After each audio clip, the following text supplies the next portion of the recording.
Hi guys, another fishing adventure na naman guys. Nandito pala tayo guys sa Donsol, Sorsogon. Ganda ng spot guys, di ba? 'Yun.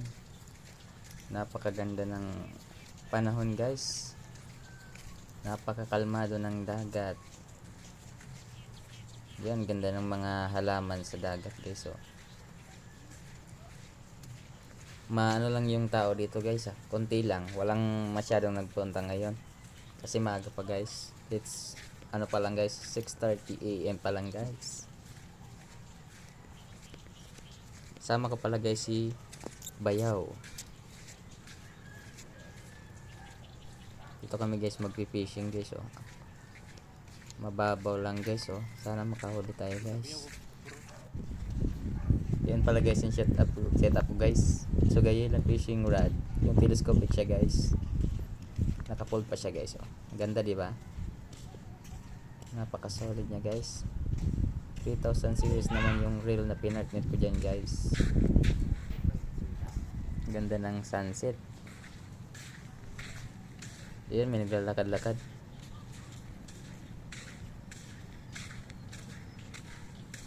Low tide guys, oh. Grabe. Sobrang lawak guys ng buhanginan. Mamaya pag nag yan, nag high tide, sobrang lalim nito guys. Ayun. Pogi ko guys, di ba? Pakyut na, oh. Pakyut ka, oy. Ganda talaga ng sunset, oh. Sarap magkape pag ganyan. Yan, oh, yung setup kong ganda, oh. Yan, malapit na tayo sa ating fishing spot. Yan, sports camera pala ako guys. Na-order ko din sa TikTok. From iNew Shop yan guys.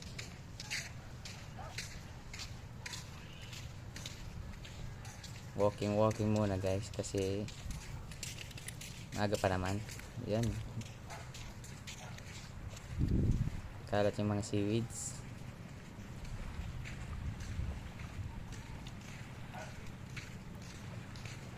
Malapit na tayo guys. Yan, another face reveal naman tayo. With my camera. Ganda talaga ng dagat, so calm. Yan, lulusong na kami guys. Switch to my sports cam record guys. Ayan, gangkuhan na guys. Yun, ganda ng natin guys. Casting layo. Yun, bumelo, tinapon. Yun, malayo talaga guys. Swak na swak talaga yung Sogayelang fishing telescopic rod from TikTok shop. Napakaangas. Retrieve time. Smooth ng retrieve natin guys dyan. Napakaswabe.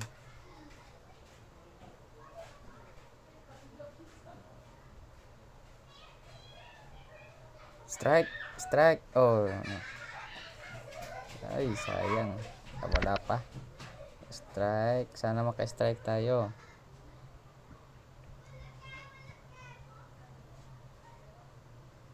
Yan. Medyo malabo pa yung kasi madilim.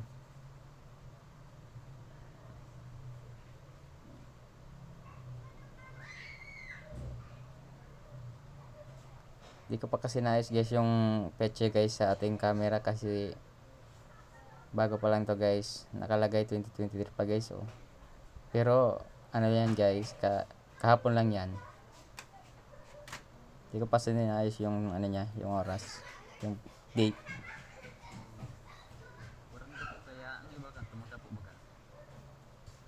Nag-strike lang sila pero di ko makakat guys.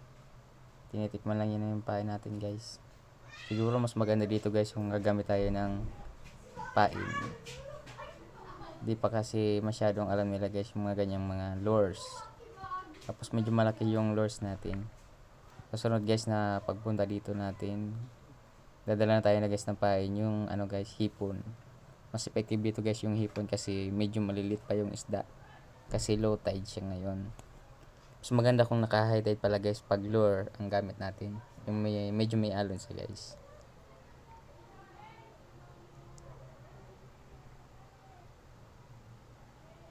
Napakahaba talaga guys ng telescopic fishing rod natin.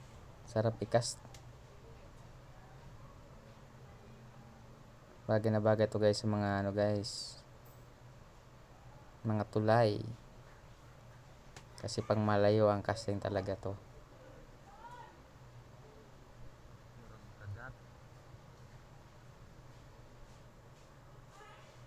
Ayos. Yan o. Nilulubog ko sa tubig yung aking camera. Linaw ng tubig ngayon. Shopee daw guys.